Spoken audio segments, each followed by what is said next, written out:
Right, we're making some headway now. So today we're looking at the Far Realm pocket dimensions. The Far Realm is unknown in 5e. It's beyond our knowledge. It's, beyond the planes that we know of D&D. So the Mind Flayers placed 3 runes in these 3 pockets, and they sprout things called narbles. I mean, whatever, right? Players have to get those 3, bring them back to the door to open a gateway. Exposure to this Far Realm requires a DC 12 con save, or you're poisoned for an hour, resulting in disadvantage. In the feeder trenches, the way that it affects your players is a persistent hunger. Your bodies are just not meant to be in this zone. All the stone areas are moist. It's lit with a perpetual greenish silvery light. It's alien, that's all it's saying. So looking at the floor, there's pale channels which split into 2 and go down 2 different tunnels. There's pale purple sludge in it. If the players ingest any of it, it's fine, but it's flavourless. Won't do them any harm at this point anyway. Going to area 2, there are 3 Mind Flayer Grell feeding from bubbling troughs. The PCs will be seen as a new food source having arrived. This sludge is much more concentrated. If you eat some of this bubbling sludge, DC 12 con save or poisoned. Now there's a circle in the ceiling which is like an inlet outlet. It can only be opened with the Grell's tentacles touching the opening of the eye on the ceiling, and from then on you're homebrewing. If someone goes out there, just create alien landscape weirdness. If they keep going, make it harder and harder to not feel awful and start hit point, just get them back inside. Area 3 has 2 Grell. One of them is the leader of this whole place, Narov, and he does speak common. However, he is enraged that you're in here and you shouldn't be. And notice that they can move over this trough area and it's 5 foot higher and they just float in there. Players have to climb to follow. Somewhere in this area you can put a chest. It says a silver tiara. I mean, I'd more likely make that just some sort of mask that is possibly of interest to the players. And a quickened mind crystal. Area 4 has 3 shallow bubbling pools. There are dead Nothics face down. Or at least 2 of them are dead and 1 isn't quite dead but dying. Bashudu has telepathy and can give a bit of backstory of what's going on here.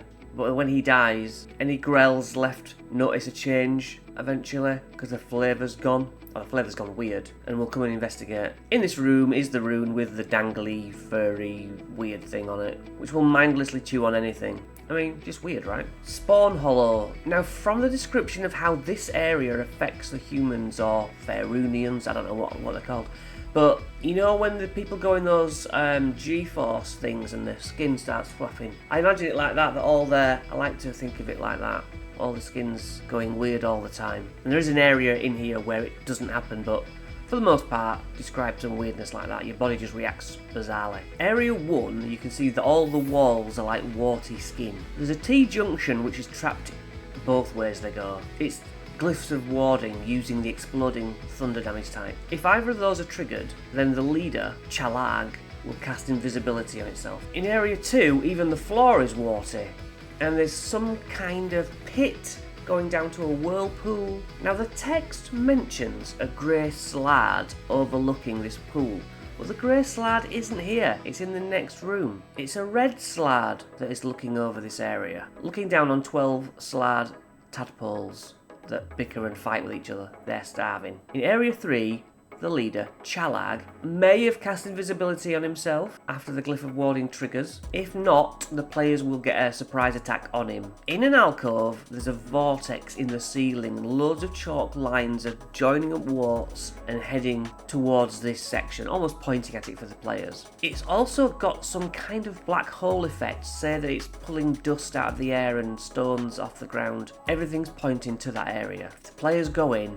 they disappear for 2d6 hours, and it seems they come back up maybe the whirlpool then. But that would be really awkward. I hope you don't have to deal with that. So in Area 4, your skin doesn't do the weird thing, and there's the rune, and there's the hanging narble, and that wraps up that area. Onto the Labyrinth of Eyes. The feeling that they get when they go through is the feeling of being watched, and anyone who can roll a history check or a knowledge roll of some sort will know that an area of effect if you're near a beholder lair. Golkus is walked into an oculorb, which is birthed from a beholder's negativity. Beholders are riddled with paranoia, and these are their deepest, darkest thoughts made real. Even beholders are kind of afraid of these things. Not that they're dangerous, just that what they represent. Because these things don't have eye stalks as such, they can only emit their powers in waves, but we'll see the stats later. In Area 1, moist walls covered in eyes, which is another lair effect,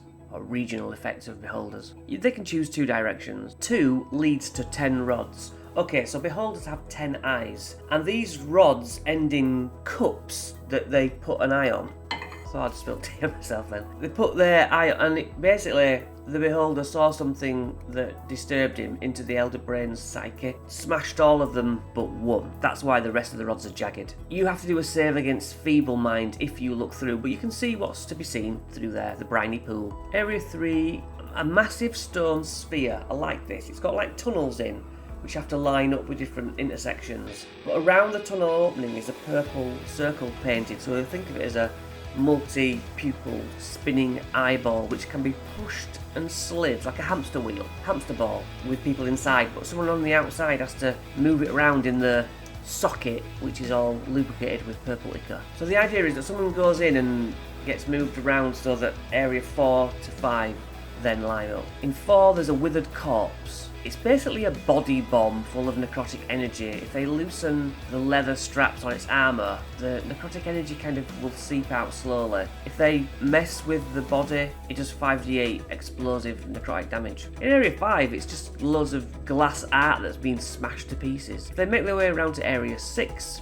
next, there's the rune, but upon removing the rune, the oculorb starts coming from Area 7. Or if they go Area 7 first, they see smashed tables, thin stone walls, meaning they can't see the oculorb yet, and then they will fight. There is jeweler's tools to look at, 3 eyeball-shaped rubies worth 300 gold apiece, a statuette of a beholder with emeralds as eyes worth 5.5 grand's worth of gold pieces. And hey, that'll do us. The nobles, the furry palm-sized weirdness that grows off the runes, you use the weasel stats should that situation come up. AC of 13, 1d4 plus 1 hit points, and can bite you for plus 5, doing 1 single damage.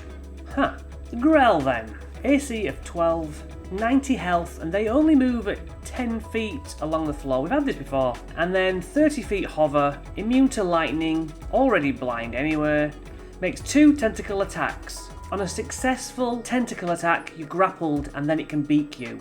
Plus 4 for tentacles. 1d10 plus 2 piercing damage. You must succeed on a DC 11 con or you're poisoned for a minute. The poisoned target is paralysed.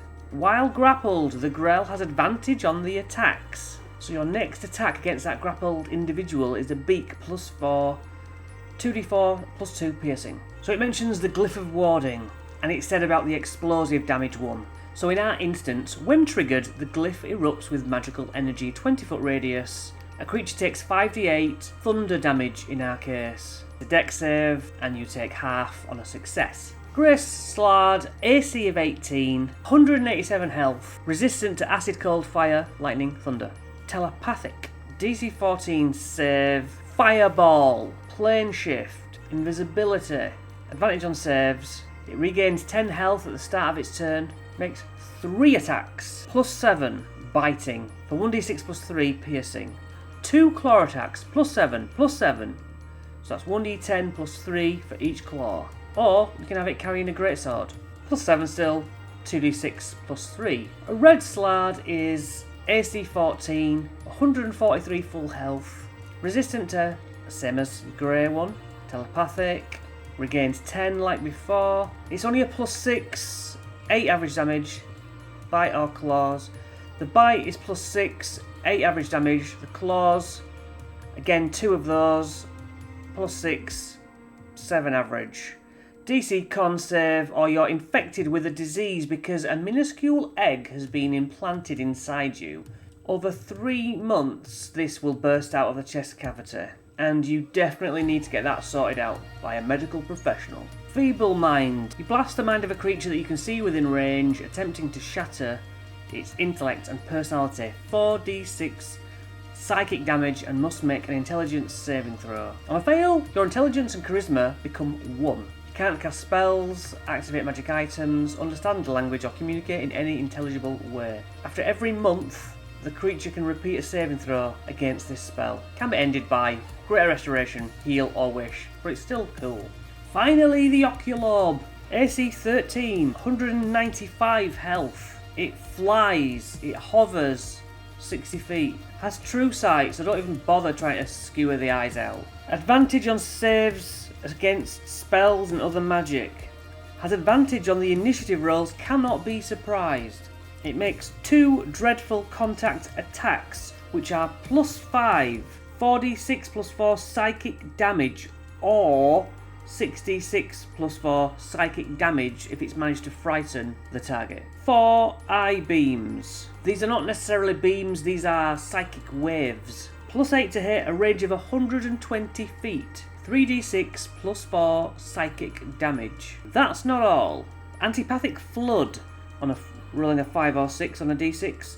The Oculob releases either Weeping Eyes, a wave of crushing despair within 30 feet. You make a DC 16 con save. Your speed is reduced to 0 until the end of the Oculob's next go. Withering Glare is another one.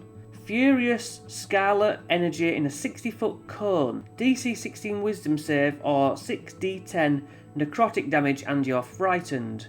And that's not all. Its reaction is Obsessive Rebuke. When the Oculob is damaged by a creature it can see within 60 feet, it forces the creature to make a DC 16 Wisdom save or take a further 3d6 psychic damage. And that wraps it up for this chapter.